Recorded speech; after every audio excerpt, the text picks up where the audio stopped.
Ya, kita sesi terakhir ini akan membahas apakah Alkitab bertentangan dengan sains.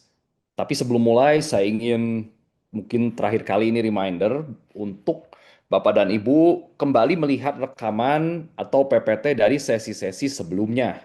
Walaupun Bapak dan Ibu sudah mengikuti.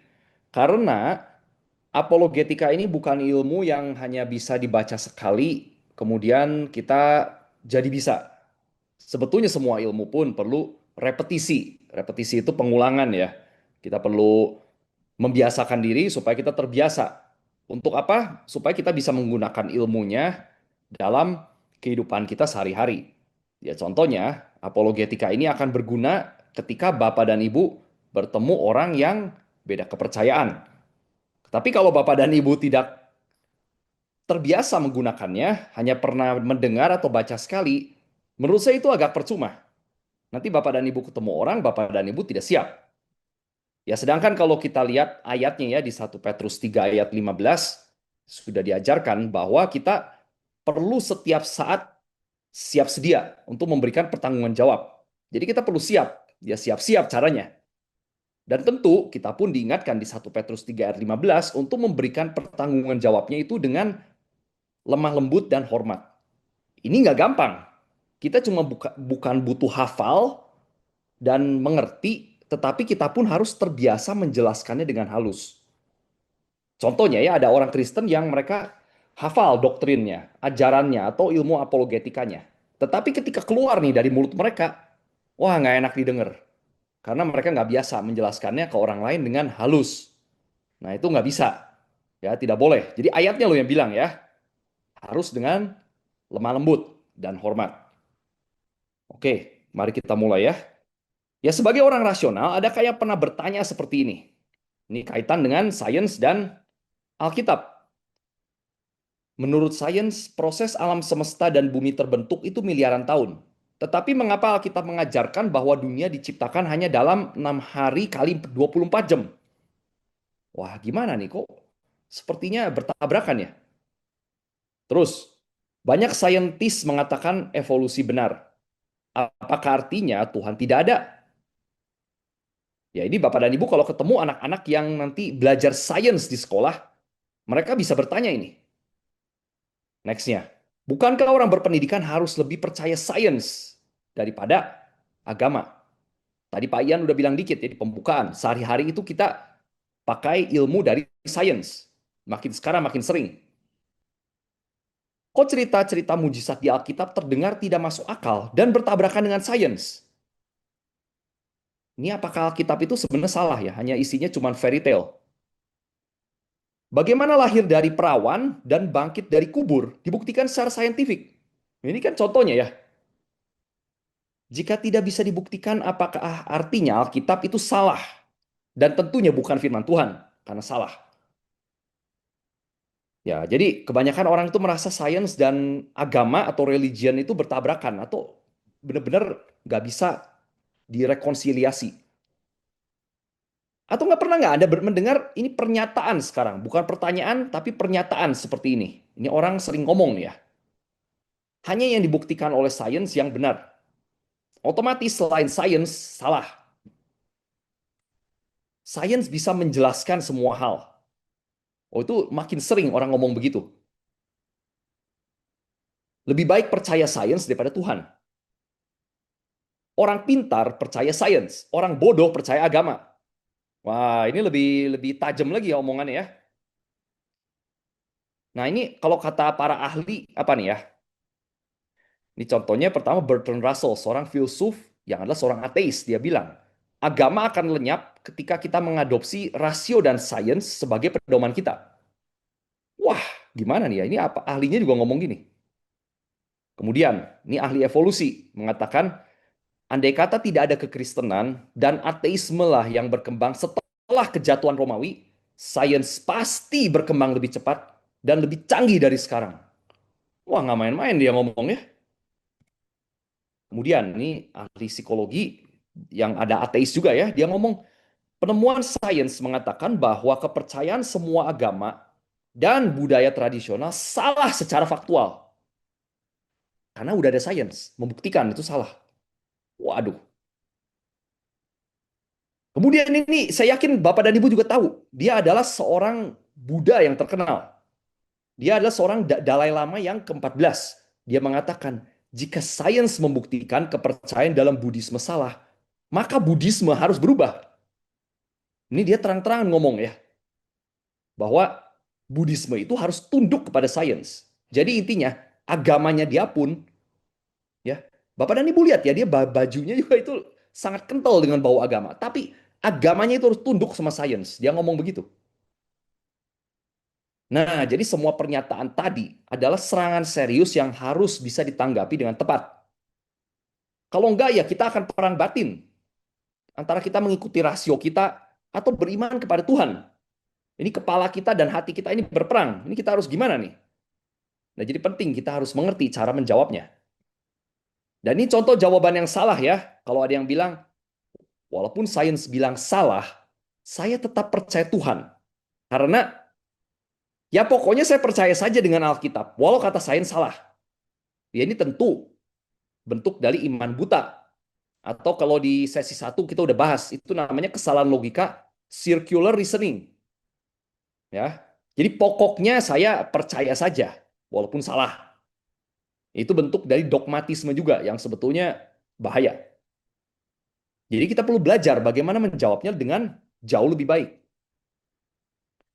Ini survei ini saya udah tampilkan berkali-kali ya di sesi sebelumnya. Banyak anak muda meninggalkan gereja ketika kuliah dan di survei, ini saya paparkan lagi. Mereka ngomong tidak cukup bukti adanya pencipta alam semesta.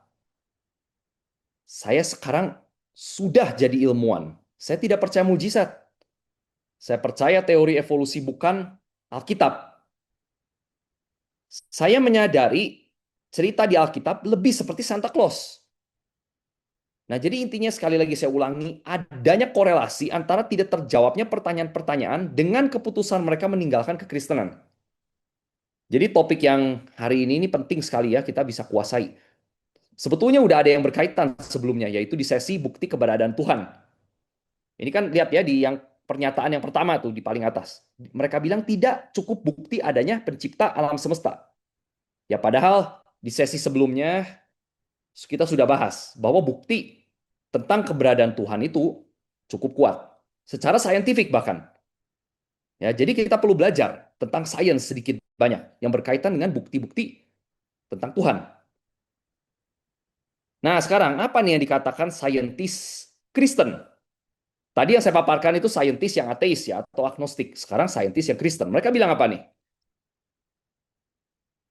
Max Planck ya, ini dia terkenal ya dari dulu. Dia mengatakan semua materi ada dan berasal karena adanya kekuatan. Kita harus berasumsi bahwa adanya pikiran hebat di belakang kekuatan ini. Pikiran inilah yang menjadi dasar semua materi. Nah, kemudian Isaac Newton, saya yakin Bapak dan Ibu juga tahu, dia mengatakan gravitasi menjelaskan pergerakan planet, tetapi tidak bisa menjelaskan siapa yang mengatur pergerakan planet. Dan di sini apakah ada yang tahu bahwa Newton lebih banyak menulis tentang teologi daripada sains? Ya baru tahu ya. Ya saya juga baru tahu belakangan sebetulnya. Kemudian, beliau adalah seorang Katolik yang menemukan Big Bang Theory. Dia mengatakan tidak ada konflik antara sains dan agama. Kemudian, ini Stephen Barr ini masih hidup ya sampai sekarang ya. Dia juga seorang Katolik, dia mengatakan konflik antara sains dan iman adalah sebuah mitos. Jadi maksudnya dia, semua pernyataan tadi yang disebutkan itu semuanya itu mitos, bukan fakta. Kemudian ini juga saya pernah kutip orangnya ya, sampai sekarang masih hidup dan menjadi ahli apologetika juga sebetulnya. Jadi dia mengatakan salah satu tragedi terbesar di zaman ini adalah impresi yang dibuat bahwa seakan-akan sains dan agama harus berperang. Ya, jadi kita sadar ya, ternyata bisa ya percaya Tuhan dan jadi saintis. Ya, tadi saya udah paparkan dua ya, saintis yang ateis, saintis dan Kristen. Tapi mereka mempunyai iman kepercayaan yang berbeda. Ya, jadi sebetulnya ini membuktikan bahwa iman kepercayaan seseorang itu bisa berbeda, walaupun mereka pegang sains. Jadi nggak bisa dibilang bahwa semua orang yang menjadi saintis pasti nggak percaya Tuhan. Itu salah total kalau ada orang bilang begitu. Nah, Jadi gimana nih relasi antara sains dan Alkitab yang sebenarnya? Yang awal saya perlu paparkan, sebetulnya mereka tidak atau kurang berhubungan. Ini contoh ilmu-ilmu yang saya tampilkan di depan ini. Nggak saya bacakan semua, tapi intinya mereka tidak berhubungan dengan Alkitab. Ya contohnya yang paling terakhir, tentang teknik sipil, harus bagaimana cara mengukur supaya bangunan itu berdiri kuat. Ya itu tidak diajarkan di Alkitab. Atau minimal Alkitab hanya ngomong dikit kalaupun ada. Misalnya tentang Bahtera Nuh. Tapi itu nggak ada ilmu sipil yang lengkap di sana. Jadi sebetulnya banyak dari sains modern itu tidak berhubungan. Contohnya yang keempat, taksonomi. Tentang pengklasifikasikan dan nama dari binatang. Itu juga tidak berhubungan jelas dengan Alkitab. Jadi kan ada yang sering nanya nih ke saya, kenapa Alkitab tidak berbicara detail tentang dinosaurus? Berarti Alkitab tidak lengkap, makanya Alkitab bukan firman Tuhan. Nah, logikanya kok agak gimana ya? Ya memang Alkitab bukan buku tentang taksonomi, bukan buku tentang binatang. Ya jadi kebanyakan dari sains itu tidak berhubungan atau kurang berhubungan dengan Alkitab. Nah, tetapi tentunya ada sains yang mendukung Alkitab. Ini baru contoh ya. Kita udah bahas di sesi sebelumnya. Big Bang dan astronomi mendukung Kejadian 1 ayat 1, yaitu bahwa alam semesta ada awalnya. Dan ini membuktikan sains dan kepercayaan orang dulu yang percaya alam semesta itu kekal, nggak ada awalnya, itu jadi salah. Karena sains membuktikan itu salah. Tetapi sains mendukung kitab Kejadian 1 ayat 1.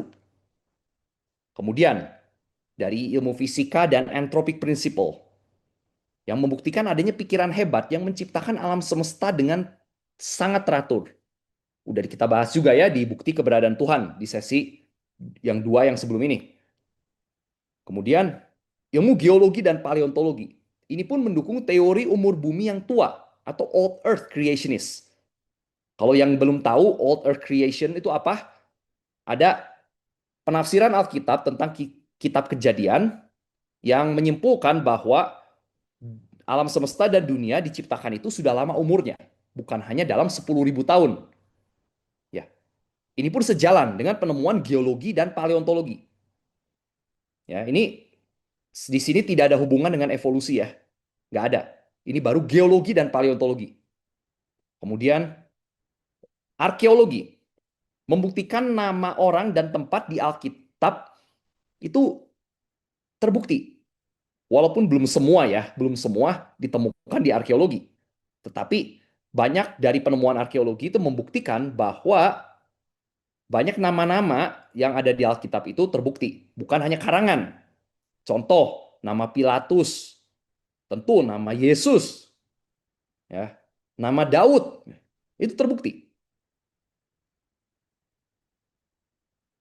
Nah, jika begitu, mengapa ada yang bilang adanya konflik antara sains dan agama atau dengan Alkitab?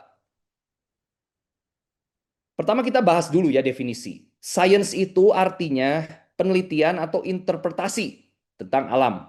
Saya ulangi ya, interpretasi atau penafsiran tentang alam yang adalah wahyu umum. Biasanya kita pakai bahasa itu ya di area kekristenan kita pakai istilah wahyu umum atau general revelation.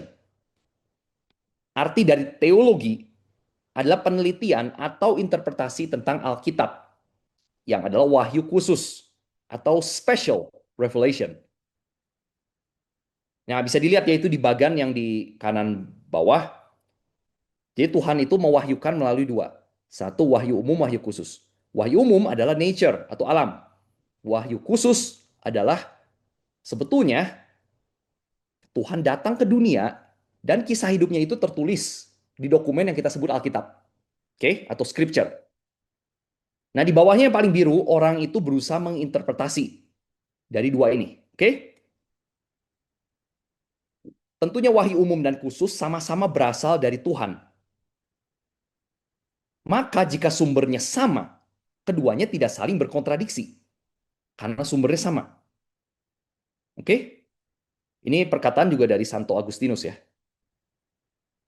Kemudian, tetapi penelitian atau interpretasi Alkitab atau alam bisa keliru atau berubah dan saling berkontradiksi. Nah, ini kita prinsip ini kita perlu pahami ya, diingat-ingat. Ini perlu dihafal nih kalimat ini. Interpretasi atau penafsiran Alkitab yang disebut teologi atau penafsiran dari alam atau sains itu bisa salah atau bisa berubah-berubah dengan perkembangan zaman. Dan inilah yang jadi kontradiksi. Jadi yang sering kali jadi kontradiksi itu bukan antara sains dengan Alkitab, tetapi dengan antara sains dengan teologi. Atau antara sains dengan sains. Atau antara teologi dengan teologi. Nah, contohnya ya, mengenai asal mula alam semesta. Ini ada dua teori pandangan yang berbeda dari sainsnya. Ini baru dua contoh. Contohnya pertama, ada steady state model. Dan ini bertabrakan dengan standard Big Bang yang tadi saya sudah sebutkan. Jadi ini sains berkontradiksi dengan sains. Steady state model bagi yang belum tahu itu yang mengatakan alam semesta itu kekal. Oke? Big Bang mengatakan alam semesta itu ada titik awalnya, tetapi didukung oleh teori lain ya, misalnya pandangan dari Einstein gitu. Ya, contohnya. Tetapi dua sains ini pun bertabrakan. Jadi jangan dibilang sains hanya bertabrakan dengan teologi, itu salah. Sains juga bisa bermusuhan dengan sains yang lain. Nah, tapi juga doktrin Kristen juga itu bisa saling bertabrakan. Contoh Calvinisme dengan Molinisme dengan Arminianisme. Itu pun bisa. Ini teologi dengan teologi. Kemudian, tadi masalah umur bumi. Itu aja bisa banyak pandangan yang saling berkontradiksi. Evolusi, pandangan bumi tua, dan dengan bumi muda. Ini semua berbeda pandangannya. Karena ini semua penafsiran. Kemudian, masalah bentuk bumi. Ini sains ya dua-duanya ya. Ada yang bilang bumi bulat. Ada yang bilang bumi datar. Ada orang bilang, ya tapi kan yang bilang bumi datar itu dulu. Kata siapa? Coba cek di internet. Masih banyak orang hari ini tuh percaya bumi datar. Mereka bilang ada sainsnya lagi. Ya. Kemudian, teori gravitasi. Yang ditemukan Newton dan Einstein itu berkontradiksi. Itu asal tahu. Jadi sains dengan sains pun bisa bertabrakan interpretasinya. Oke? Kesimpulannya, walaupun wahyu umum dan wahyu khusus tidak berkontradiksi, tetapi interpretasi kedua wahyu tersebut bisa berkontradiksi. Kenapa? Karena yang melihat wahyu khusus dan wahyu umum ini itu adalah orang. Dan orang bisa salah, bisa nggak teliti.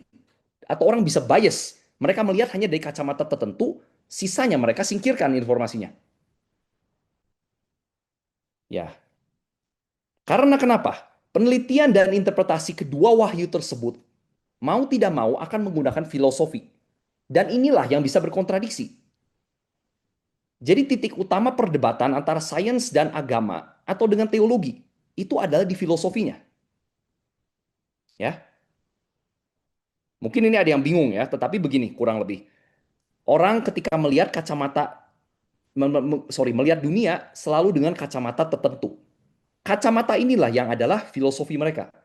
Dan filosofi ini yang bisa membuat interpretasinya menjadi salah. Ya, contohnya ya. Ini ada filosofi dan kepercayaan yang tidak terbukti. Contohnya apa? Naturalisme atau anti supernaturalisme. Jadi dari awal sudah ngomong semua yang supernatural itu udah pasti salah. Nah, itu kacamata. Dari awal sudah begitu. Ya. Kemudian ada yang ini juga saintisme ini cukup banyak di zaman sekarang, yaitu kepercayaan bahwa hanya sains yang bisa disebut pengetahuan. Ya, karena kurang lebih mereka bilang begini, hanya yang bisa dibuktikan secara empiris itu yang bisa disebut sains atau pengetahuan. Padahal kepercayaan bahwa hanya sains yang bisa disebut pengetahuan itu adalah kalimat filosofi, tidak bisa dibuktikan secara empiris. Jadi intinya filosofi ini salah, walaupun dengan standarnya sendiri itu salah. Dan kedua filosofi ini itu langsung menyimpulkan bahwa hal supernatural tidak mungkin dan mengabaikan bukti-bukti yang ada. Contohnya bukti sains yang tadi ya.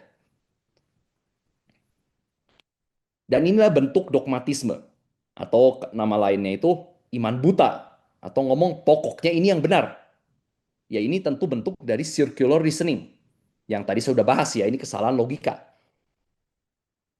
Kepercayaan-kepercayaan yang salah ini justru menghalangi kita untuk mengerti realita dengan lebih akurat dan lebih lengkap. Jadi kalau memang pada kenyataannya hal supernatural itu ada dan banyak, sama orang-orang ini akan diabaikan. Karena mereka sudah dari awal bilang, otomatis saya harus tutup pikiran saya mengenai hal-hal ini. Ini tentang saintisme atau sekularisme ini ada bukunya ya, ini yang saya tampilkan, ini bisa dibaca, ini bagus sebetulnya. Ya, mungkin ini sesi kedua dari yang saya mau paparkan. Ini adalah pertanyaan umum yang berkaitan dengan sains dan Alkitab. Yang pertama, mengapa cerita mujizat di Alkitab terdengar seperti fabel atau fairy tale? Ya memang kadang kedengarannya begitu ya. Contoh binatang bisa bicara, kemudian air menjadi anggur, orang di perut ikan nggak mati, banjir di seluruh bumi, laut dibelah, kemudian matahari berhenti berputar, orang mati hidup kembali, lahir dari seorang perawan. Ya ini memang terdengar seperti fabel dan fairy tale ya bagi orang zaman sekarang. Tetapi perlu kita ingat, kita perlu mengikuti kemana buktinya itu ada. Ya, bukan cuman apa yang kita pikir, karena seringkali itu kita juga bisa salah. Dan tentu mujizat terbesar itu sudah terjadi dan terbukti. Yang tadi saya sudah tampilkan, yaitu apa?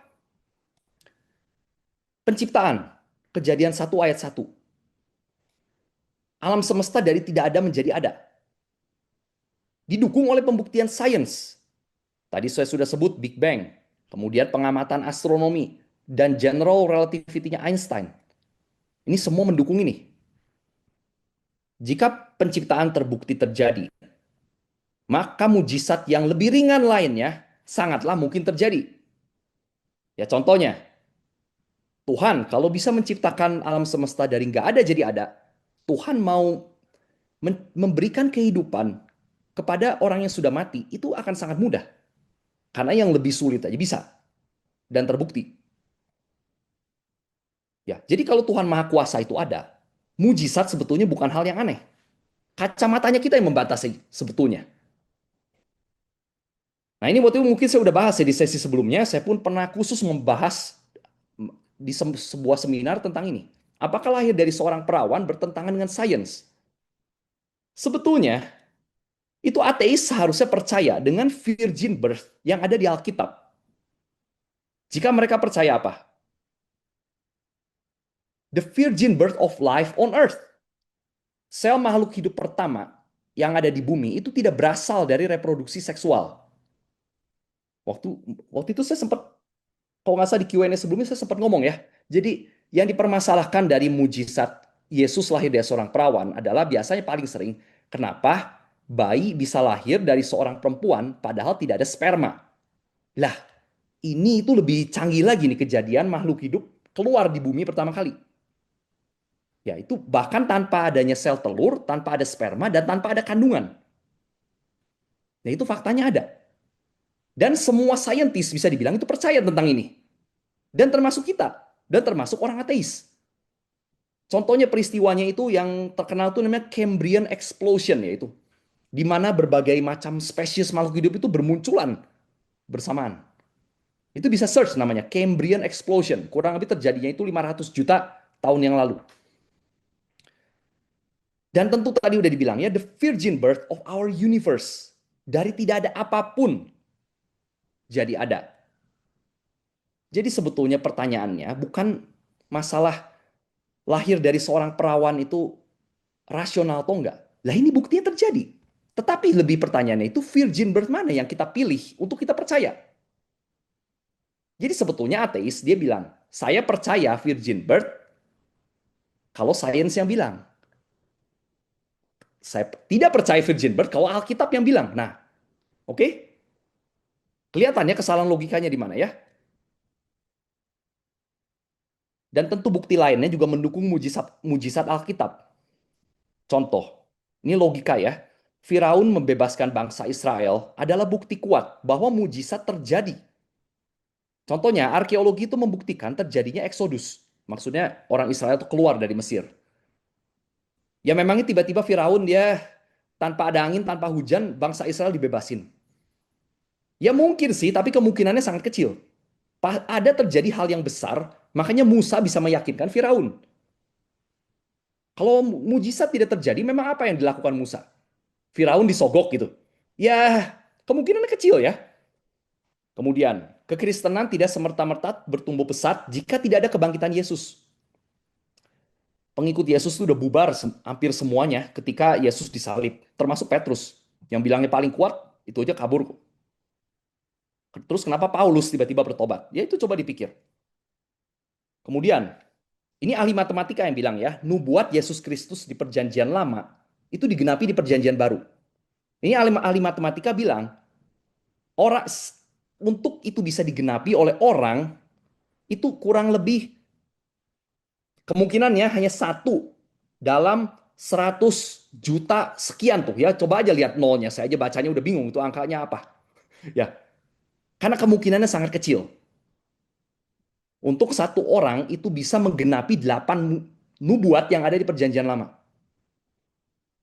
Ya, bisa saja itu sebuah kebetulan. Tapi kebetulannya probability-nya itu ya sekecil itu. Itu ahli matematika yang bilang, bukan saya yang ngitung ya itu ya. Jadi lebih masuk akal dibilang bahwa mujizat itu memang terjadi. Sehingga kita bilang bahwa memang Tuhan mengintervensi orang, mengintervensi nubuatnya untuk terjadi. Ini lebih masuk akal. Dan tentu, kalaupun kasus mujizat tidak terbukti secara saintifik, dan memang kita akui ya, belum semua mujizat yang ada di Alkitab itu udah semuanya itu ada buktinya masing-masing. Belum, ya kita akui. Ada yang sudah, ada yang belum. Tetapi kita ingat beberapa prinsip ini. Yang pertama, belum bisa dibuktikan bukan berarti salah. Nah, contohnya itu di alam semesta ada namanya itu dark matter. Dark matter itu bisa dibilang 80% dari semua materi yang ada di universe. Yang mengatakan, ya ini adalah ahlinya, ahli fisika yang tentang universe ya, atau itu bidangnya itu astrofisika namanya ya. Jadi mereka percaya bahwa 80% materi di alam semesta ini terdiri dari dark matter. Tetapi permasalahannya satu, yaitu apa? Dark matter ini belum dibuktikan ada.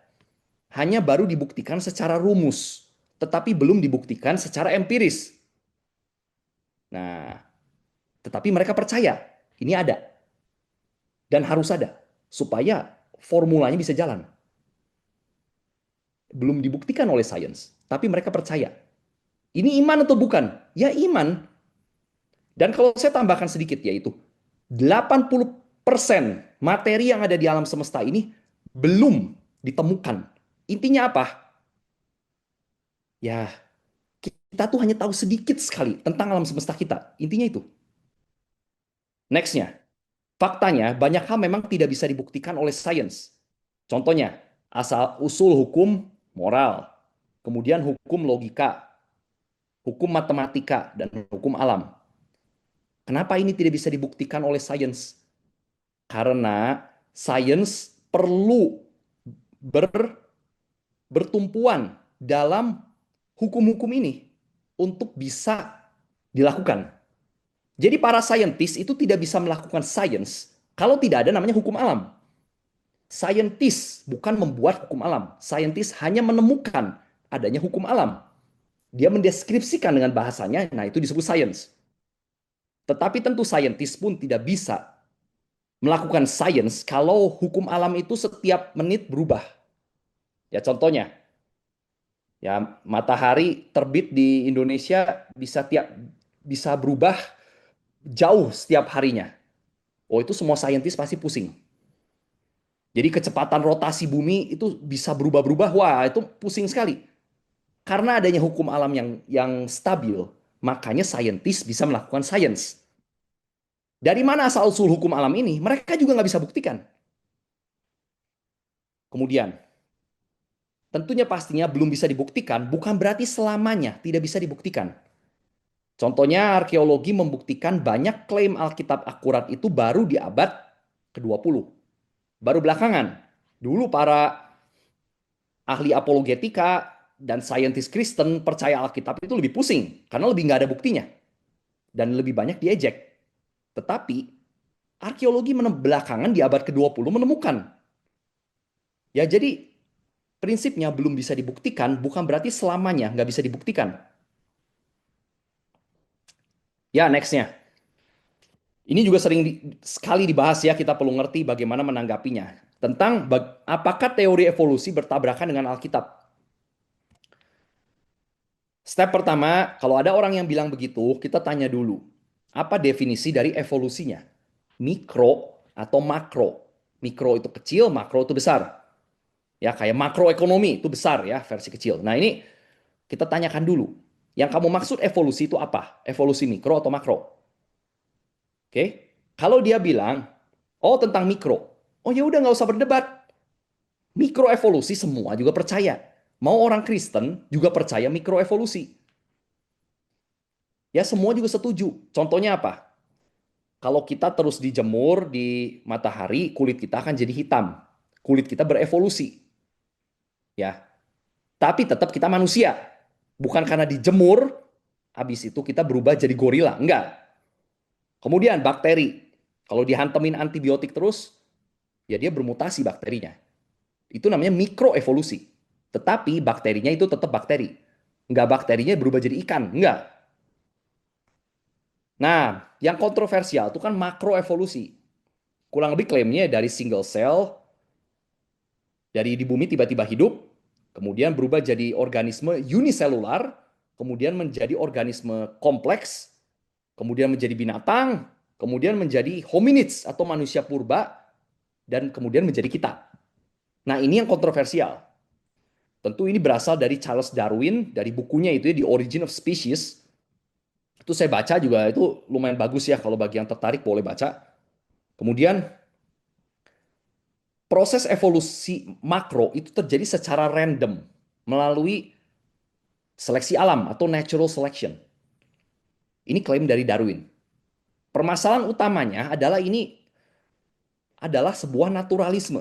Tadi saya sudah bahas ya naturalisme ya, filosofi ateisme yang mengatakan tidak adanya campur tangan supernatural dalam proses evolusi. Nah, bagaimana nih kita menanggapi ya tadi ya, apakah teori makroevolusi bertabrakan dengan Alkitab? Jawabannya tergantung. Jadi iya, kalau naturalisme dimasukkan ke teorinya. Jadi saya sebut aja NA ya, atau artinya itu naturalistic evolution.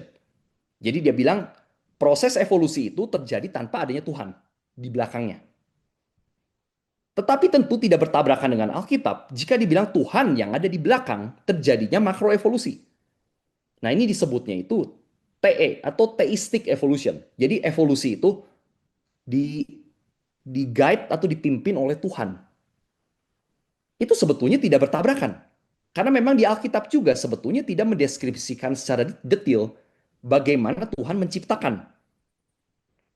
Ya, kebanyakan orang Kristen ini juga kadang berlebihan loh ya, bilang, oh, tapi kan evolusi pasti salah, nggak sesuai kitab Kejadian. Nah, kita coba baca kitab Kejadian lebih lebih baik-baik lagi dengan cara hermeneutik yang benar. Di Alkitab itu tidak ditulis bagaimana Tuhan menciptakan makhluk hidup dan manusia secara detail. Itu nggak diciptakan. Dan banyak bahasanya itu pun sebetulnya bahasa puisi. Nah, itu kita harus tahu jadinya cara baca Alkitabnya juga. Nah, jadi kita selalu tanyakan dulu, teori makroevolusi manakah yang Anda percaya? Naturalistic evolution atau theistic evolution? Nah, jika jawabannya theistic evolution, tidak perlu didebat. Karena umumnya, theistic evolution tidak mengganggu iman Kristen seseorang. Pada faktanya sekarang, banyak orang Kristen memang percaya evolusi. Tapi mereka tetap jadi devoted Christian, tetap. Nah, kecuali kepercayaan theistic evolution ya membawa dia jauh dari Kristus. Contohnya ini ya, dia percaya tidak ada Adam dan Hawa. Berarti dia bilang Yesus itu keliru ketika mengutip Adam dan Hawa. Artinya Yesus bukan Tuhan. Wah, karena Yesus bukan Tuhan, ya udah saya jadi agnostik. Nah, oke, nah ini baru perlu dibicarakan. Kalau nggak perlu didebat. Nah, jadi kita tanya ya, teori makroevolusi manakah yang Anda percaya? Jika jawabannya adalah naturalistic evolution, bukan theistic evolution. Oke? Jadi dia bilang proses evolusi itu bisa terjadi tanpa adanya Tuhan. Ini yang kontroversial. Nah, kita tanyakan lagi. Jika makroevolusi salah, kamu mau jadi percaya Tuhan? Kalau jawabannya iya, oke, baru kita serang nih teori evolusinya yang dia percaya. Nah, kita counter makroevolusi dengan menanyakan beberapa pertanyaan apologetika berikut. Tujuannya agar dia yang membuktikan naturalistic evolution itu benar. Contohnya kita tanya, coba jelaskan pembuktian saintifiknya makroevolusi. Kebanyakan orang dia nggak akan bisa menjelaskan ini dengan benar. Tapi kalau dia bisa, kita tanya lebih spesifik. Mengapa fosil yang ditemukan itu kurang mendukung teorinya?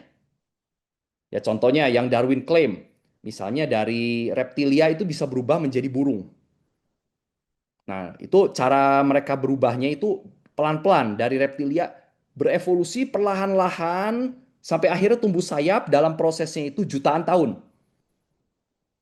Permasalahannya dari transisi dari reptilia ke unggas ini tidak ditemukan fosil transisinya.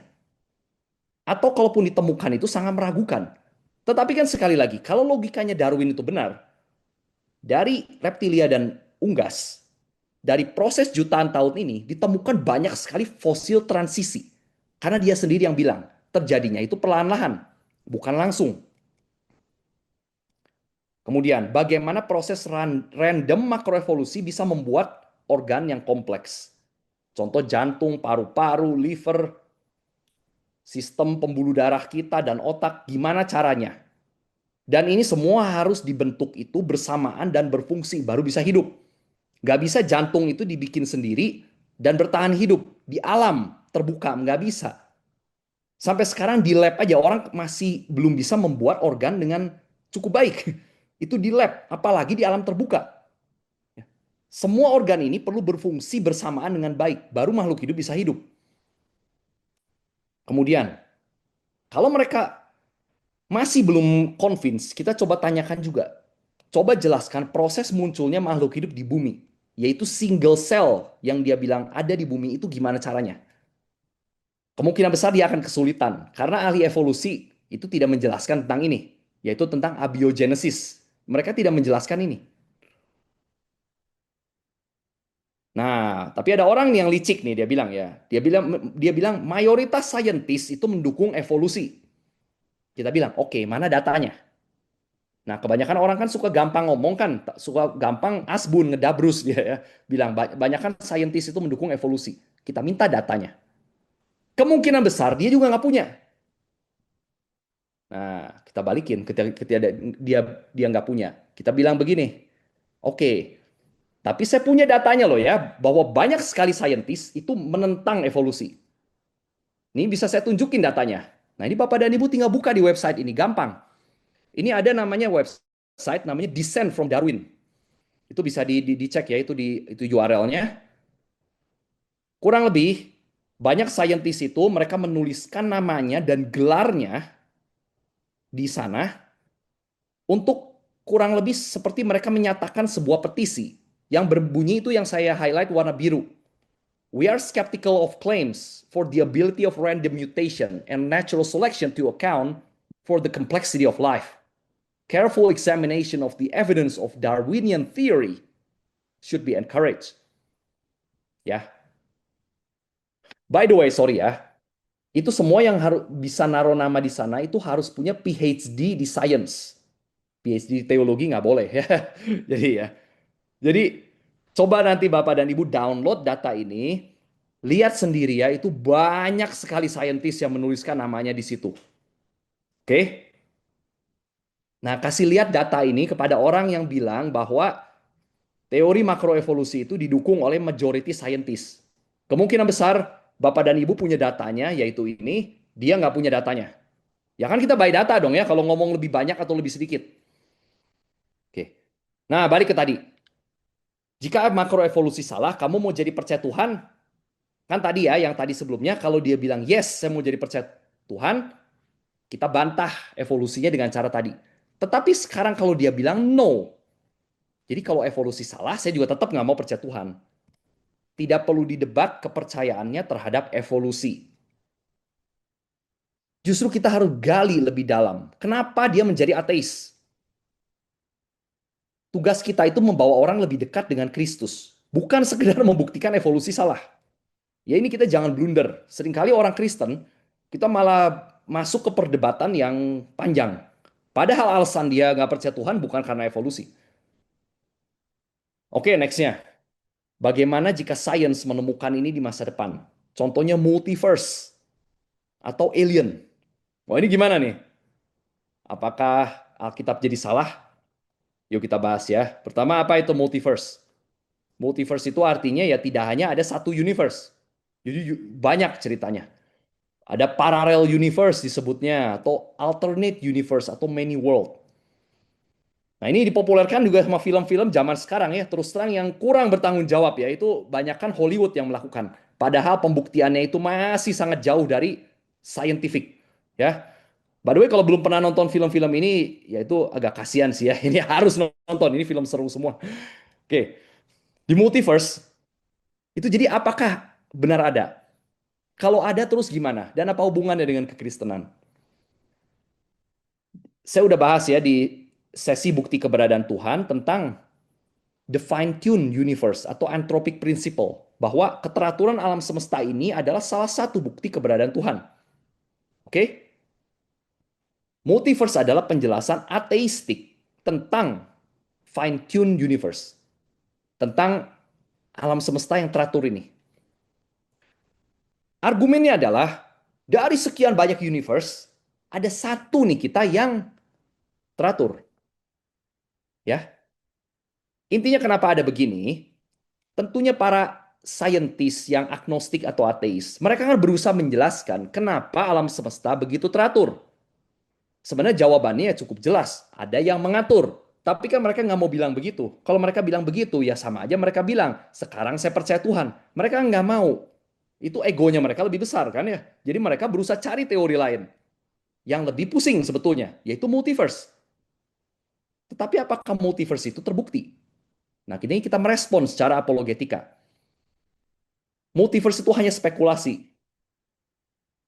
Nah, ini ada di National Geographic dibilang ya, so far the evidence supporting the idea of a multiverse is purely theoretical. Maksudnya, hanya di ranah teoritis, belum terbukti. Dan ini ahli fisika teoritis pun ngomong, the existence of other universes cannot be confirmed by direct observation. Nggak bisa dibuktikan dengan observasi langsung, nggak bisa. Jadi minta mereka yang membuktikan kalau mereka percaya multiverse. Ingat ya prinsip yang saya udah berkali-kali sampaikan. Kalau ada orang bilang satu teori, bukan tugas kita membantah teori tersebut, tetapi lebih suruh dia yang buktikan teori dia benar. Kalaupun multiverse benar ada, tetap butuh Tuhan. Itu logikanya. Ya ini saya kutip juga nih ya dari ahli apologetika Kristen yang juga seorang astronomer. Dia bilang, tetap kalaupun multiverse ada, awalnya multiverse ini bisa keluar, itu tetap butuh creator, nggak bisa. Kemudian tentang alien, jika alien ditemukan, apakah Alkitab jadi salah? Tidak, karena Alkitab tidak pernah bilang ada atau tidak ada alien. Alkitab nggak pernah bahas tentang alien. Dan tergantung ya, ini maksudnya pengertian orang alien itu juga apa? Itu juga harus ditanya, karena beda-beda definisinya. Nah, jika alien ditemukan, apakah Yesus juga akan menyelamatkan mereka? Pertanyaan ini mengandung asumsi bahwa alien itu sederajat dengan manusia. Padahal, kalau para ahli itu udah mengatakan, sangat mungkin alien itu ditemukan hanya dalam bentuk mikroba.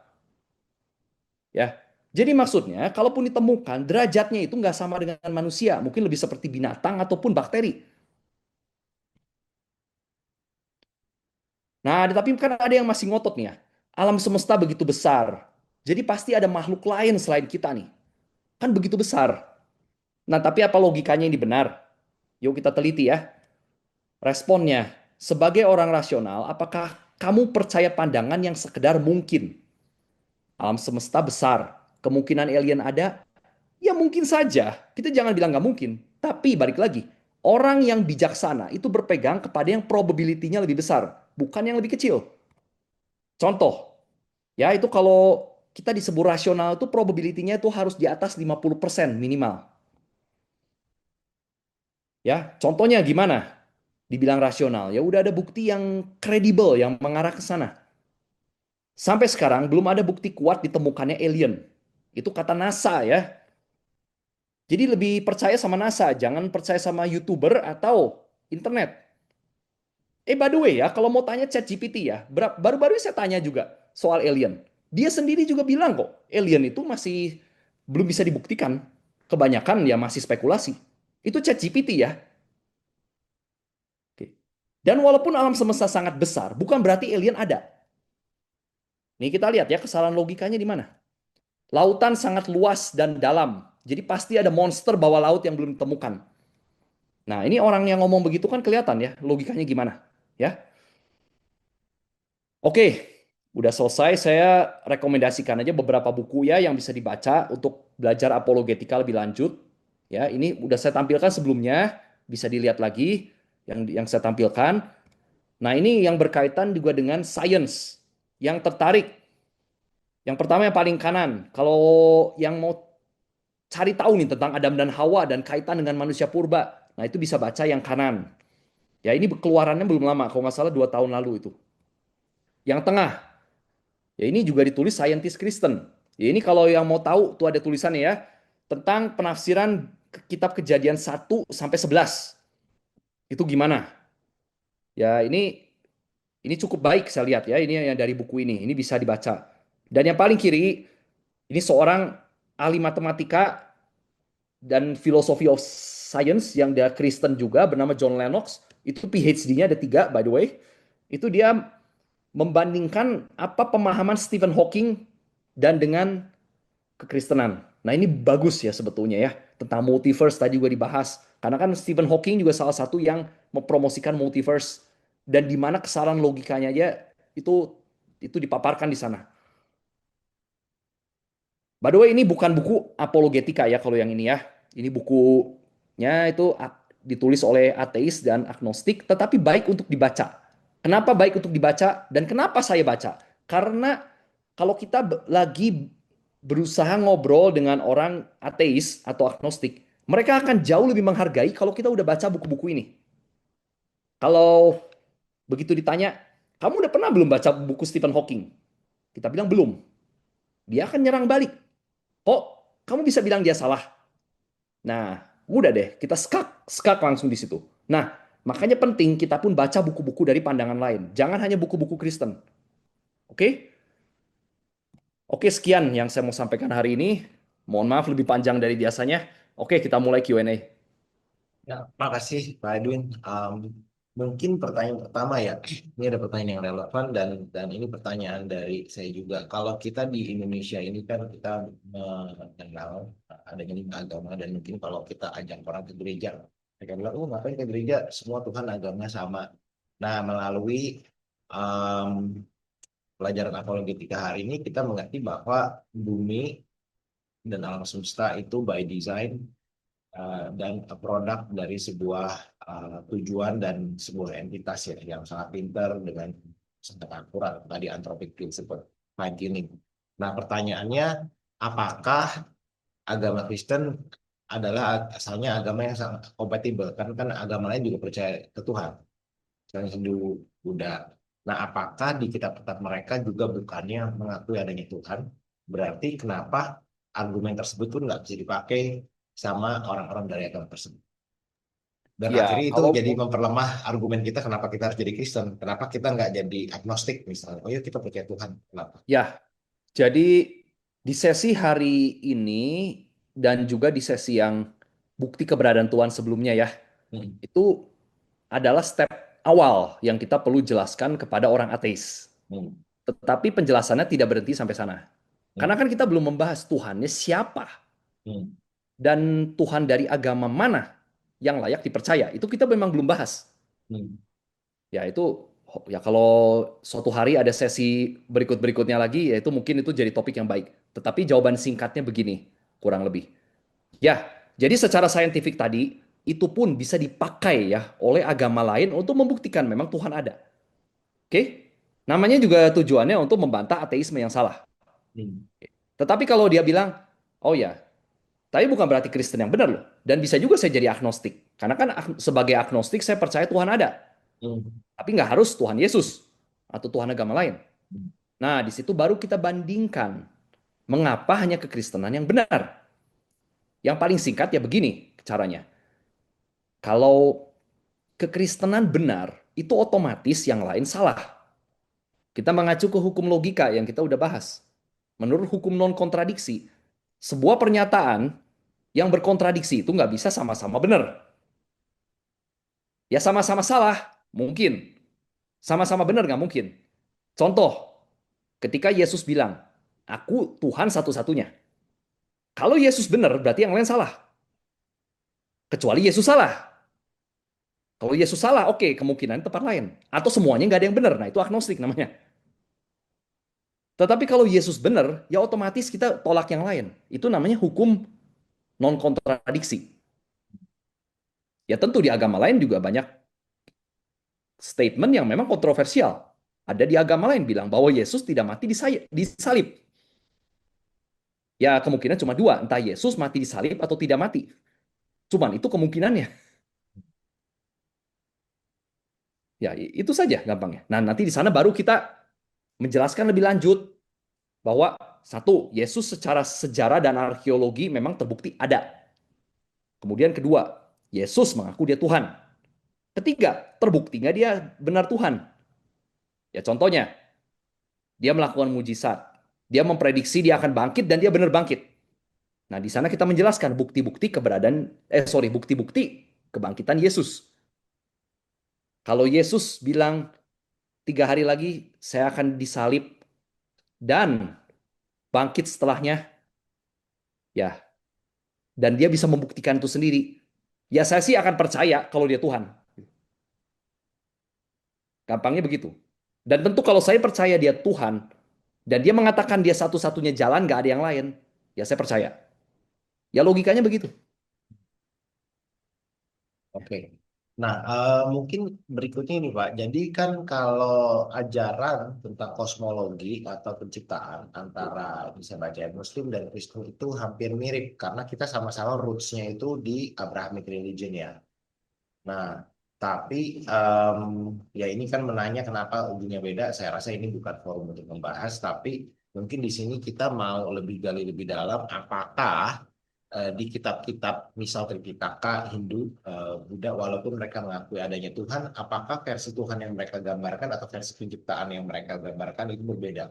Karena kalau asumsi Tuhan itu menciptakan dan awal dari semua buku yang ditulis di bumi itu adanya di Genesis gitu ya sebelum zaman Nuh, kan mereka pasti punya sumber data yang sama tuh makanya mungkin event tentang banjir itu tercatat hampir di semua kultur.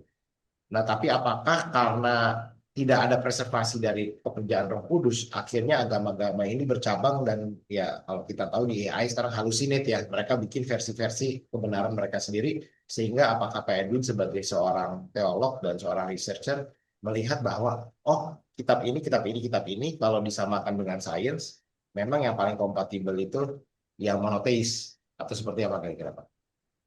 Iya, jadi kalau kita berbicara tentang Tuhan, atau Hmm. gini deh, jangan Tuhan dulu.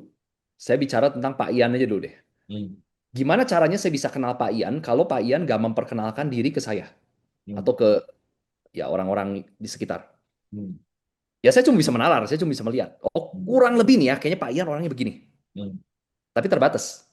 Hmm. Nah tapi beda dengan Tuhan nih, Tuhan tuh nggak bahkan tidak kelihatan. Hmm. Jadi perlu Tuhan itu memperkenalkan diri. Nah itu Hmm. disebut revelation atau wahyu. Hmm. Wahyu ya yang tadi udah dipaparkan cuma ada dua, umum dan khusus. Hmm. Umum itu melalui ciptaannya, alam, dan khusus melalui scripture. Oke, yaitu yang menceritakan tentang pribadinya melalui kisah Yesus Kristus. Apakah kita bisa memahami Tuhan secara menyeluruh? Pasti nggak bisa. Hmm. Kenapa? Ya saya mau paham tentang Pak Ian atau tentang istri saya aja yang orang secara menyeluruh itu nggak mungkin. Jadi nggak mungkin kita paham tentang Tuhan itu menyeluruh. Mau kita ataupun agama lain. Oke? Ya, tapi tentu ya, kalau dibandingkan dengan agama lain, kenapa saya masih percaya Kristen? Karena sejauh ini di Kristen masih bisa mendeskripsikan tentang Tuhan paling akurat. Ya contohnya, yang di sesi sebelumnya pernah ada yang bertanya, saya masih ingat waktu bertanya. Jadi tentang Buddha dan Hindu. Salah satu alasannya kenapa saya tidak bisa percaya Buddha dan Hindu, karena berkontradiksi dengan penemuan sains. Contohnya tadi, penemuan bahwa alam semesta itu ada titik asal mulanya. Buddha dan Hindu percaya alam semesta itu kekal. Jadi sebetulnya statement mereka atau pernyataan mereka itu bertabrakan dengan sains, bukan dengan kekristenan saja jadinya. Jadi dari salah satu hal yang paling fundamental, yaitu tentang creation aja mereka udah salah. Ya, dan tentu banyak lagi yang sebetulnya secara logika juga nggak bisa dipertanggungjawabkan. Contohnya, ini baru nih ya, ini baru 2 hari lalu nih ya, saya ngobrol sama teman saya yang percaya ada reinkarnasi. Eh, saya tanya, gitu, itu siapa yang membuat sistem reinkarnasi tersebut? Nggak bisa dijawab. Ya. Kemudian, saya pernah ngobrol nih ya sama teman saya agama Buddha. Dia mengatakan bahwa ya tujuan kita itu menghilangkan keinginan. Terus saya tanya, ketika kamu mau menghilangkan keinginan, kamu butuh keinginan nggak? Ya butuh. Kalau keinginan untuk menghilangkan keinginan aja nggak ada, ya gimana bisa menghilangkan keinginan? Hmm. Nah, itu kan logikanya aja udah nggak masuk. Nggak bisa. Jadi sampai kapanpun kita tidak akan pernah bisa menghilangkan keinginan. Dan juga tentu ya, dari sistem moral yang paling masuk akal untuk diikuti adalah Kristen. Ini juga, nih dengan teman saya yang 2 hari lalu saya baru ngobrol ya. Saya percaya nanti kita tuh akan ditimbang baik dan jahatnya. Nah, di situ saya tanya, lah kalau gitu kita berdua pasti masuk neraka dong. Hmm. Udah pasti kita lebih banyak jahatnya dan semua orang. Mana ada yang lebih baik? Ya, satu-satunya yang mungkin adalah kita memang dibebaskan dari hukuman dosa alias dimaafkan. Nggak ada jalan lain. Kalau kita mau caranya ditimbang, udah pasti nggak ada yang lulus. Dan ada di agama yang bilang, ya solusinya kita kasih hukum nih banyak ya. Undang-undang nih ya, kamu harus turutin nih semua. Kalau salah dikit, udah neraka. Apakah itu masuk akal untuk diikutin? Nggak mungkin, nggak akan ada yang bisa. Udah pasti saya juga nggak bisa. Ya, jadi itu alasannya saya pilih Kristen. Karena hanya di Kristen, secara logika itu bisa diikuti. Hmm. Ya itu kurang lebih ya dari beberapa tadi. Ya, Ya, cuma tadi Pak Edwin point out sesuatu yang sangat interesting dan mungkin ini teman-teman bisa dalami juga ya bahwa iman ketika kita beriman nih mungkin iman yang kita miliki kita beriman sama Tuhan Yesus ya kalau kita baru percaya Tuhan eh, misal 10 tahun mungkin nggak jauh juga nih dengan iman-iman teman-teman kita di Hindu dan Buddha. Lalu ada informasi yang tadi Pak Edwin bilang oh faktanya bumi itu pandangan mereka itu kekal. Faktanya sains itu tidak kekal. Artinya creation ex nihilo, ada ekspansi universe dan ada Big Bang tadi kan. ya, Nah, kontradiksi itu aja harusnya kalau saya menjadi seseorang dengan agama tertentu dan saya melihat kontradiksi itu, kan apa ya? Runtuhnya iman itu nggak bisa instan ya, karena kita mesti bedain antara emosi dan logika kita beriman ke sesuatu. Ternyata, oh ini di kitab saya dari hal yang fundamental aja sangat-sangat lemah gitu. Kebalikan dengan kalau kita nemuin, ternyata ini ada kitab yang bicara tentang penciptaan dari sesuatu yang tidak ada dengan expanding universe dan mungkin kalau dibanding lagi dengan kitab Job yang ada decay, Roma, Paulus ngomong tentang decay. Akhirnya ini semua ayat nyambung menjadi sebuah gambaran sains yang plek kalau di ke sains itu pas. Oh, kita jadi lebih beriman terhadap agama ini ya, tapi kalau ya ya saya kebayang sih kalau kita berdebat dengan orang seperti itu dan akhirnya kita melihat sesuatu yang fundamental, apakah dia itu akan pulang dan langsung oke saya nggak mau percaya lagi agama ini, atau mungkin ya itu tugas kita mungkin ya untuk mengajarkan kebenaran yang sebenarnya bahwa ya mungkin iman kalian terhadap Tuhan itu nggak semuanya percuma, hanya Tuhan itu mencari jalan untuk kita ketemu kebenaran yang sebenarnya. Karena Ya, untuk orang yang pragmatis dan logis seperti saya langsung tinggalin the next day. Cuman ya mungkin perlu waktu juga karena kadang kita mesti bedain antara habit dan kebenaran itu kan. Dan ya, dan apakah mungkin ya karena kita belajar apologetika dan sama-sama suka apologetika ya ini adalah kebenaran yang Pontius Pilatus tanyain apa itu kebenaran ya inilah kita lagi mendiscover kebenaran. ya. Dari saya sih, di pengalaman saya ya, saya banyak nge-mentor orang di perusahaan contohnya ya. Hmm. Itu kesimpulannya satu, untuk merubah orang dalam hal apapun itu sangat tidak mudah. Terutama orang tersebut umurnya udah 20 ke atas. Itu nggak gampang. Jadi butuh kita kesabaran ekstra. Jadi proses penginjilan dan pemuritan itu benar-benar jangka panjang. Nggak hanya karena kita bisa menyodorkan ini buktinya, udah sangat jelas. Kamu mau apa lagi? Belum tentu dia berubah. Belum tentu. Kita jangan ngomong mengenai kepercayaan agama dulu deh. Kita coba ya. Kurang jelas apa bukti sains yang membuktikan kalau kita sering ngerokok itu kita akan bisa sakit paru-paru suatu hari. Kemungkinan besar. Itu kurang kuat gimana buktinya? Tetapi berapa banyak orang yang ngerokok? Ya, itu udah sangat jelas bahwa orang itu memutuskan banyak hal itu tidak pakai rasio, Hmm. nggak pakai pikiran. Lebih karena ya ini zona nyaman saya. Udah kebiasaan dari dulu. Saya udah nyaman. Itu seringkali yang susah dirubah. Ya. Bukan karena merokok itu terbukti bisa bikin badan sehat. Nggak ada penelitian satupun yang ngomong begitu. Saya nggak pernah dengar. Hmm. Nggak ada satupun. Jadi udah yang bukti sangat jelas aja mereka bisa abaikan. Itu Betul. manusia. Hmm. Nah, itu baru satu faktor ya, itu faktor dari habit dan kenyamanan. Tapi juga ada faktor lain. Contohnya faktor sosial dan emosi. Contoh di agama sebelah itu, kalau mereka benar tinggalkan agamanya dan percaya Yesus, mereka bisa dianiaya, digebugin. Jadi, oh pikir berulang kali mereka. Ya. Jadi faktor itu ada. Dan ini kita harus sadari dalam proses penginjilan. Jangan jadi kita hanya, kenapa ya orang ini ya? Udah dijelasin dari segi logika dan dia bisa terima. Kenapa tetap nggak mau berubah ya? Kok bodoh banget? Enggak loh ya. Orang itu nggak berubah hanya sekedar karena faktor intelektual. Banyak faktor yang lain.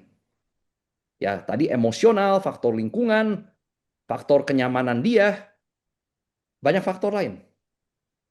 Ya belum faktor financial, itu juga pengaruh. Misal selama ini yang membiayai dia itu dari organisasi agama lain. Dia sekarang sadar agamanya salah. Tapi gimana caranya sekarang dia mau langsung loncat? Kalau sekarang saya dipecat, saya nggak digaji lagi, keluarga saya gimana? Jadi pertimbangan. Ya itulah manusia, nggak mudah. Kehidupan nggak mudah. Makanya kita perlu sabar dan mengasihi mereka. Walaupun mereka menolak awalnya yang kita mau, bukan berarti nanti dia tetap nggak mau. Jadi banyak faktor lain. Dan itu kita perlu sabar. Penginjilan dan pemuritan itu benar-benar jangka panjang. Ya, Mungkin Pak. gitu kali ya. Ada mungkin cukup jelas. Cukup cukup jelas. Ini pertanyaan berikutnya, jadi apakah salah jika saya memahami bahwa saya itu meragukan atau mempertanyakan kejadian-kejadian Alkitab itu harus diinterpretasi itu secara sains, secara literal, atau secara sejarah karena Roh Kudus mewahyukan hal-hal tersebut ke penulis yang saat itu belum paham dengan sains. Nah, pertanyaan kedua yang related juga, jadi apakah saat penulis Alkitab itu ditulis dan kita mesti ingat ya Alkitab itu ditulis dalam rentang waktu yang cukup panjang. Apakah mereka itu mengerti sains ketika menulis hal tersebut atau sebenarnya mereka itu cuma menyebut mukjizat untuk semua hal yang mereka nggak paham? Ya, yang pasti kita udah belajar ya di sesi satu tentang logika di awal ya. Yaitu kita ada ingat satu kesalahan logika yang umum orang itu pegang, yaitu apa? Yaitu genetic fallacy. Nah, kalau bisa dilihat di catatannya nanti ada ya, yaitu gini. Kalau informasi ini nggak datangnya dari orang ahlinya, berarti ini salah. Padahal itu nggak gitu. Anak kecil juga ngomong sesuatu, kalau itu benar ya benar. Ya ini juga sama di kasus ini. Kalau ada orang sederhana, katakan orang di Alkitab lah, mereka mengatakan suatu hal. Kalau itu memang benar ya benar. Terlepas dari dia orang berpendidikan atau enggak, atau dia saintis atau bukan. Ya itu kita perlu pahami dulu. Benar atau salah, tergantung. Jadi orang sederhana juga bisa benar. Apalagi orang sederhana yang dipimpin Tuhan. Yaitu bisa lebih benar lagi. Dalam penulisan Alkitab misalnya. Itu tentunya gitu. Tetapi gini ya, kalau kita ngomong baca Alkitab, kita harus benar-benar bijaksana karena memang baca Alkitab itu gampang-gampang sulit. Terutama untuk hal-hal yang sekunder ya urusannya ya. Yang primer jelas, tetapi yang sekunder banyak kurang jelas memang. Dan juga ditulis oleh orang yang berbeda-beda dengan genre yang beda-beda. Nah, kita harus tafsirkan dengan sesuai dengan genre-nya. Pertama, kedua, kemudian sesuai konteks. Yang tadi saya udah bilang, misalnya di kitab Kejadian 1 sampai 11, banyak para ahli mengatakan bahasanya itu seperti bahasa mitologi orang zaman dulu. Tetapi bukan mitologi. Mereka berusaha menuliskan sejarah tetapi dengan bahasa mitologi. Bahasanya itu agak puitis gitu. Hmm. Tetapi ya bukan hanya sekedar puisi, ini sejarah. Nah, kita harus lihat dari kacamata tersebut. Ya ini memang terus terang agak sulit. Karena kita tidak hidup di zaman mereka, kita tidak menulis untuk audiens yang mereka lagi tujukan, dan dengan bahasanya pun kita tidak ngerti. Jadi memang agak sulit, makanya perlu belajar. Tetapi tenang, karena zaman sekarang para ahlinya juga sebetulnya udah lebih banyak yang meneliti. Jadi kita tinggal baca komentarnya mereka sebetulnya. Nah, cuman secara singkat, kalau mau tanya Alkitab harus spesifik. Ini kitab apa dan yang ditanyakan apa sebetulnya. Intinya itu ya. Jadi kalau bahas ini memang agak sulit dipukul rata intinya.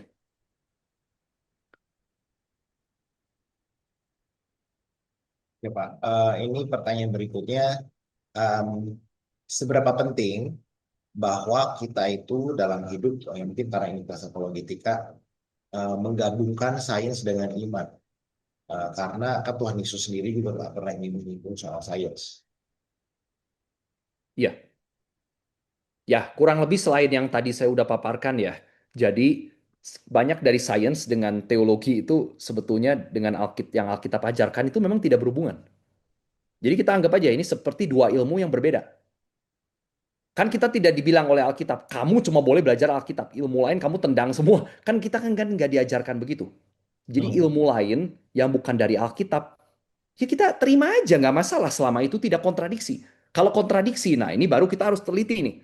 Benarkah kontradiksi? Kalau benar kontradiksi, ya kita pilih salah satu, yaitu kita pilih ajaran Tuhan. Tetapi kalau enggak dan nggak ada hubungannya, ya nggak masalah. Selama tidak jadi batu sandungan, itu ya nggak masalah. Ya misalnya tadi contoh ya, banyak sains kan nggak berhubungan. Contoh teknik kimia, ya nggak masalah kita pelajari. Ya kita mau belajar dan lulus ujian kimia hanya belajar Alkitab ya nggak bisa kata saya gitu ya. Gitu. Ya harus belajar dari textbook kimia. Tapi ya mindsetnya kita lah, kita jangan anti ilmu lain. Ada saya pernah ketemu orang Kristen gitu. Oh ilmu yang selain dari Alkitab sesat semua. Nggak gitu juga ya. Hmm. Memang ya ya satu Petrus juga nyebutin ya, bahwa kita itu harus selalu siap untuk memberikan jawaban, untuk memberikan alasan terhadap iman yang kita punya kan. Dan alasannya bisa dari pengalaman pribadi, bisa dari fakta yang kita pelajari. Dan kalau nggak salah di Roma juga ada ya ayatnya bahwa sampai akhirnya manusia itu tidak bisa menolak tentang kebenaran atas apa yang Tuhan menyatakan di alam. Ada kan ayatnya? Saya lupa itu di mana. Iya. Ya jadi ya tambahan aja, kita sebagai orang Kristen pun harus mau belajar. Jangan hanya belajar Alkitab. Banyak ilmu kepake kok, dan itu akan membuat kita tambah maju. Dan minimal kita jadi bisa ngobrol dengan orang lain. Untuk apa? Ya untuk penginjilan juga. Contoh ini saya banyak ya, berusaha nginjili teman-teman saya yang kalangan pengusaha. Kalau saya bukan pengusaha yang ngerti di bidangnya. Sulit loh, saya mau ngobrol sama mereka juga. Jadi ya nggak bisa dibilang, oh kita hanya cukup belajar hanya dari Alkitab. Nggak juga. Hmm, oke. Pertanyaan berikutnya, Pak. Bentar, silakan dulu. Em, nah, ini pertanyaan menarik. Jadi Adam dan Hawa itu manusia pertama. Kalau gitu, kenapa manusia itu beda-beda warna kulit? Ada yang hitam putih, padahal satu keturunan. Dan apakah eh, saat itu berarti mereka menikah sama saudara, Pak? Pandangan apologetika atau creation science seperti apa nih? Ya, pertama ini memang saya juga menyadari ya, research tentang hal ini itu masih ongoing, masih berjalan. Jadi belum bisa disimpulkan secara konklusif. Ya, tetapi yang saya sudah pahami sejauh ini kurang lebih begini. Di Alkitab itu ada ciri khas orang zaman dulu itu hanya menuliskan orang-orang yang mereka anggap penting saja. Terutama itu yang seringkali dianggap penting saja itu hanya laki-laki. Ya, dan kebanyakan jadi yang ditulis misalnya di silsilah dan lain-lain itu kebanyakan ya hanya yang mereka anggap penting. Jadi jangan heran kalau silsilah yang di Alkitab itu sebetulnya ada nama yang dilewat. Itu jangan heran. Hmm. Contoh kan yang di kitab Kejadian. Loh, kalau silsilahnya ditelusurin ini kan paling juga ribuan tahun. Oh, tunggu dulu. Kalau kita lihat konteks zaman orang waktu itu, menuliskan itu seringkali itu ada yang dilewat. Dan by the way ya, coba aja dari segi hermeneutik ya, dicocokkan silsilah yang sorry yang di luar kejadian ya, misalnya yang di perjanjian lama dengan perjanjian baru itu bisa nggak cocok kalau kita pakai pola pikir oh ini berurutan semua. Itu udah para ahli itu udah tahu banyak yang dilewat. Ya itu contoh jadinya. Nah kemudian kedua tadi kalau masalah kawin mengawin kan itu ya. Jadi berhubung banyak yang tidak ditulis di situ, itu juga sangat mungkin memang ada orang ya selain yang disebutkan oleh kitab Kejadian, misalnya yang paling sering ditanyakan gitu ya. Lah Adam dan Hawa anaknya cuma dua. Pertama ya ini cuma dua, Kain dan Habel. Lah aku bisa kawin? Gitu. Ya pertama, kalau memang ada anak perempuan di sana, apakah disebutkan? Nah ini kan tidak jelas. Ya, nah ini jadi Hmm. kita pentingnya bahas dari konteks waktu itu. Nah tadi secara singkat kalau mengenai warna kulit, ya memang ada yang menafsir ini dengan kaitannya dengan Menara Babel ya misalnya itu paling sering dibahas. Tetapi begini, kalau penjelasannya balik lagi tadi di teori evolusi juga itu kan ada di pembahasannya ya. Yaitu paling mudah ya kita bermigrasi ke tempat yang berbeda, warna kulit itu mengikuti. Misalnya ya kita bermigrasi ke Afrika yang lebih panas, ya warna kulit kita berubah. Jadi ini kan proses panjang dan panjangnya itu bukan hanya ribuan tahun tapi bahkan lebih. Makanya kok terlihat berbeda tuh jadi berbeda sekali. Padahal ya dari awalnya ya mirip, tapi ya lama-lama jadi berbeda gitu.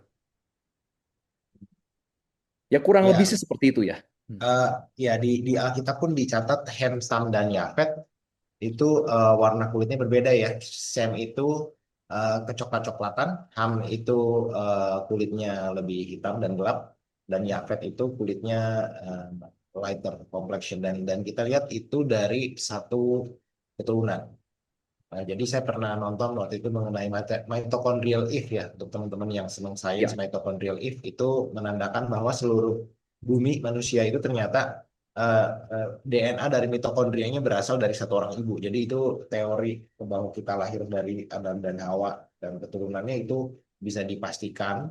Lalu kita mengingat juga manusia zaman dulu itu beda sama sekarang karena mungkin ya sebelum Menara Babel varian dari DNA per satu manusia atau satu pasang manusia itu jauh lebih varian daripada sekarang.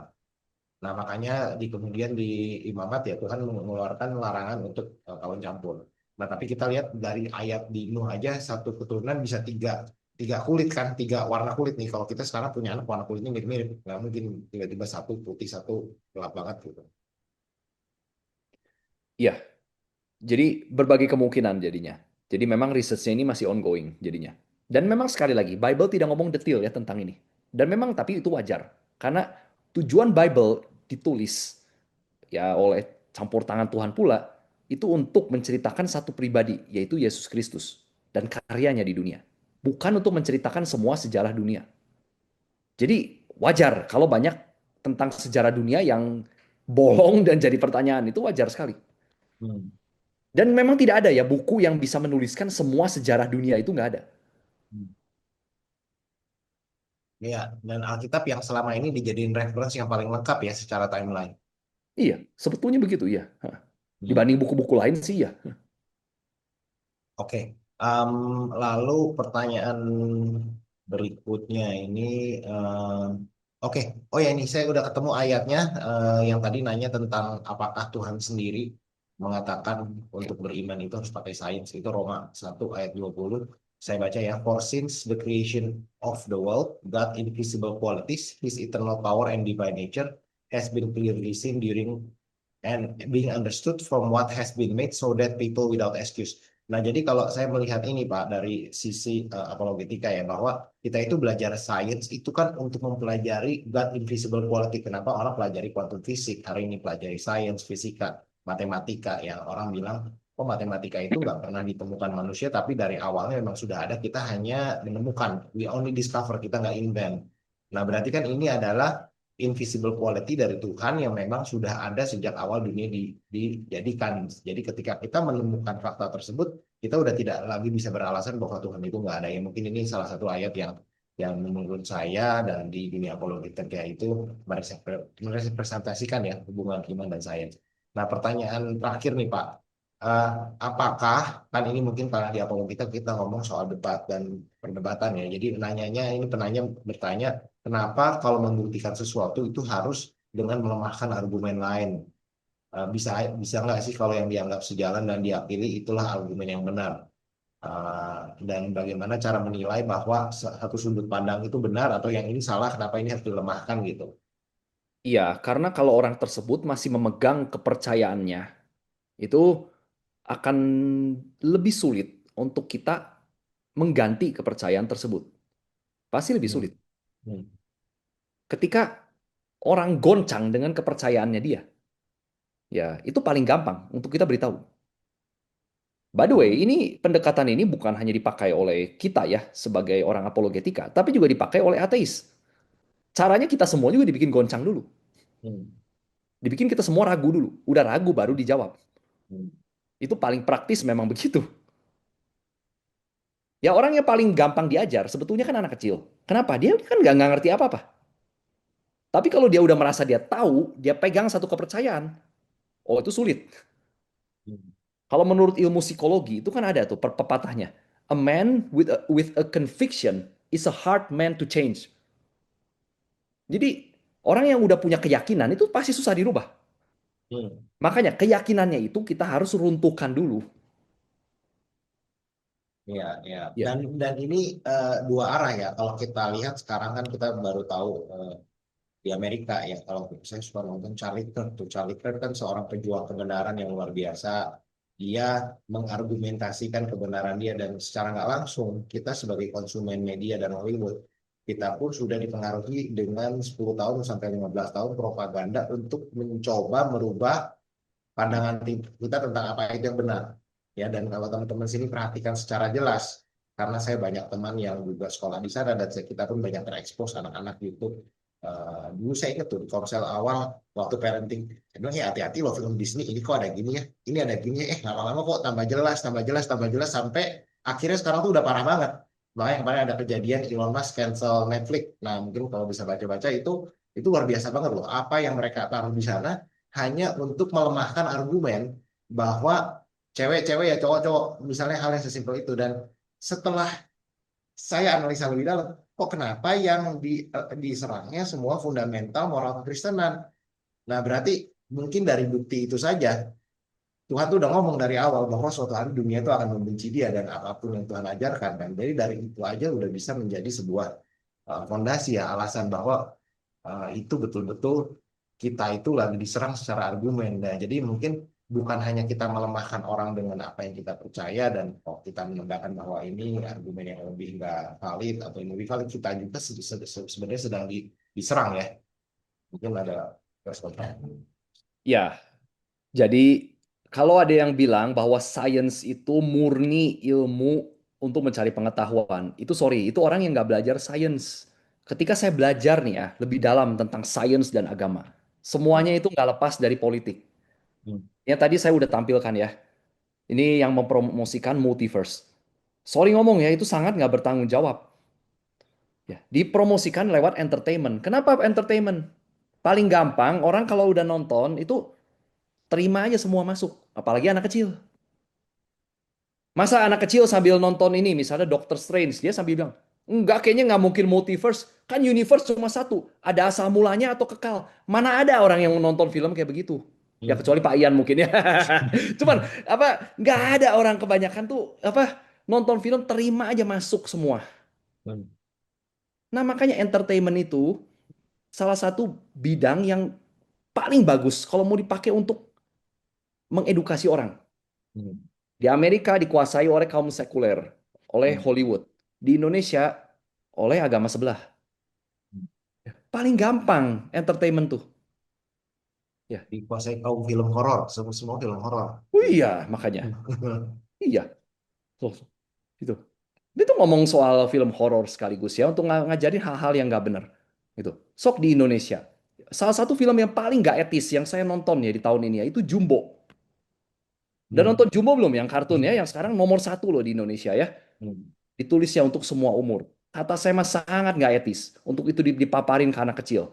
Anak kecil belajar tentang hantu, cari hantu dari radio. Aduh, buat apa? Saya bingung gitu loh. Ya, tapi ya maksudnya di mana-mana orang itu tidak ada yang netral. Mereka juga mau mempromosikan kepercayaan mereka. Ya, dan tentu ya ini yang tadi mempromosikan multiverse dan apa itu juga para saintis yang sebetulnya ateis. Harus tahu kita. Jadi kalau tadi ngomong kaitan dengan Charlie Kirk, dengan politik di Amerika, itu kalau saya waktu belajar ya, itu dari sejarahnya dari zaman Darwin sampai sekarang. Wah, itu seru banget. Dan sangat erat kaitannya dengan politik. Gerakan yang pegang Darwin, misalnya temennya Darwin tuh yang terkenal namanya Huxley ya, tahu ya itu ya. Itu terkenal. Ada yang makanya ada dijulukin dia namanya itu bulldognya Darwin itu ya. Hmm. Itu dia paling gencar ituin Darwinisme lewat politik. Untuk apa? Untuk menyerang gereja saat itu. Banyak orang kecewa dengan gereja dan lain-lain, mereka pakai untuk menyerang. Jadi, sains itu dari dulu juga sangat erat dengan politik. Kalau orang bilang sains hanya mencari ilmu, sorry ya, itu orangnya kurang berilmu. Nggak begitu. Jadi, ya itulah dunia kita. Yang penting kita belajar, jadi kita jangan buta. Orang di kalangan atas semua, main semua tuh di filosofi. Mereka dengan filosofinya, mereka pakai uang untuk menyebarkan. Ada yang tahu nggak di sini? Arab Saudi itu bisa spend itu billions of dollar every year ya untuk menyebarkan ajaran dia namanya Wahabi. Hmm. Nah, itu satu sekte Islam yang radikal. Asal tahu aja. Ya. Sok mana gereja yang spend uang segitu banyak untuk penginjilan? Siapa? Ada Yayasan Pangan Pengharapan dan ICI. Ya. Iya. Jadi everything is political ya semua itu. Kita jangan buta. Ya. Oke. Mungkin itu saja Pak. Pertanyaannya sudah habis. Nanti kita tunggu kelas berikutnya juga. Nanti ada yang tadi catatan ya. Kita mau kelas tentang comparative religion berarti itu ya. Nanti kita Ya, bahas untuk topik tahun depan. Terima kasih juga untuk pengajaran hari ini Pak Edwin. Teman-teman yang ikutin. Tuhan Yesus berkati. ya terima kasih Pak Ian, terima kasih semua.